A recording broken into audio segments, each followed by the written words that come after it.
ವಾಹನ ಸವಾರರಿಗೆ ಹೊಸ ಸಂಕಷ್ಟ. ಮತ್ತೆ ರಸ್ತೆಗಿಳಿಯಲಿದೆ ಟೋಯಿಂಗ್ ವಾಹನಗಳು.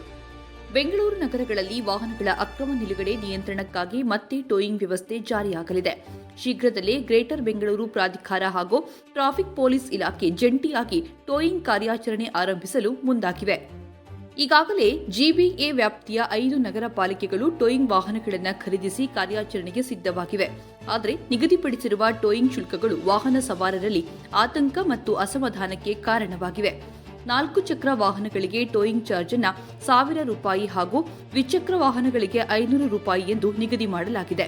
ಇದಲ್ಲದೆ ಪ್ರತ್ಯೇಕವಾಗಿ ವಾಹನ ಸವಾರರು ₹500 ಟ್ರಾಫಿಕ್ ದಂಡವನ್ನು ಕಟ್ಟಬೇಕಾಗಿದೆ. ಈ ಕ್ರಮವನ್ನು ಖಂಡಿಸಿರುವ ಖಾಸಗಿ ಸಾರಿಗೆ ಸಂಘಟನೆಗಳ ಒಕ್ಕೂಟ ಟೋಯಿಂಗ್ ಶುಲ್ಕ ಅತ್ಯಂತ ದುಬಾರಿ ಆಗಿದೆ ಎಂದು ಕಿಡಿಕಾರಿದೆ. ಟೋಯಿಂಗ್ ದರವನ್ನು ತಕ್ಷಣ ಇಳಿಕೆ ಮಾಡಬೇಕು, ಇಲ್ಲದಿದ್ದರೆ ಕಾನೂನು ಹೋರಾಟ ನಡೆಸಲಾಗುವುದು ಎಂದು ಸಂಘಟನೆ ಎಚ್ಚರಿಕೆಯನ್ನು ನೀಡಿದೆ.